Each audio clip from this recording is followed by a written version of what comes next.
ओगलेवाडी येथील Ogale glass work कंपनीचे तथाकथित संचालक मुकुंद नामदेव कदम यांच्या विरुद्ध NCLT मुंबई न्यायालयाने दिले कारवाईचे आदेश। विरवडे येथील मिळकतीबाबत कोणताही व कोणाशीही व्यवहार केल्यास तो अवैध मानला जाईल, असे केल्यावर त्याच्यावर संबंधित लोकांनी फौजदारी गुन्हे दाखल करावेत, न्यायालयाने दिले आदेश।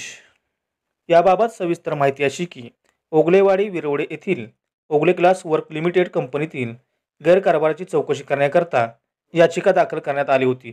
तसेच कंपनीच्या वतीने बेकायदेशीरपणे सन 2018 साली मागील 24 वर्षाची वार्षिक सभा एका दिवशी बोलावण्यात आली होती।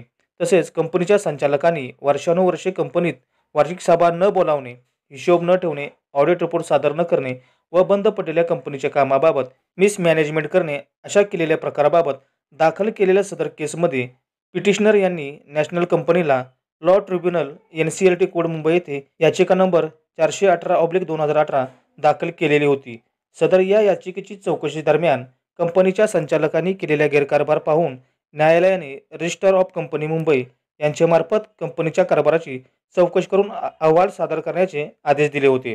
सदरच्या या प्रकरणातील चौकशी अहवाल रजिस्ट्रार ऑफ कंपनी मुंबई यांनी न्यायालयात सादर केले व त्या अहवालाचा विचार करून न्यायालयाने सक्षम प्राधिकरणाने कंपनी व त्याचे असणारे सर्व संचालक विरुद्ध कारवाई करण्याचे आदेश दिले आहेत। त्याचबरोबर ओगले ग्लास वर्क व या कंपनीचे सर्व संचालक, अतिरिक्त संचालक व तथाकथित कुलमुखत्यार मुकुंद नामदेव कदम राहणार हजारमाची, तालुका कराड, जिल्हा सातारा यांची ही नेमणूक अवैध झाली असून यापुढे मुकुंद नामदेव कदम यांनी संचालक व कुलमुखत्यार आधारे विरवडे येथील मिळकतीबाबत कोणताही व कोणाशी व्यवहार अगर खोटे गुन्हे दाखल न्यायालयात दावा केल्यास तो व्यवहार अवैध झाला आहे असे मानले जाईल व त्यांनी पुन्हा असे केल्यास त्यांच्यावर संबंधित लोकांनी फौजदारी गुन्हे दाखल करावेत, असा आदेशही NCLT कोड मुंबई यांच्या वतीने देण्यात आला आहे।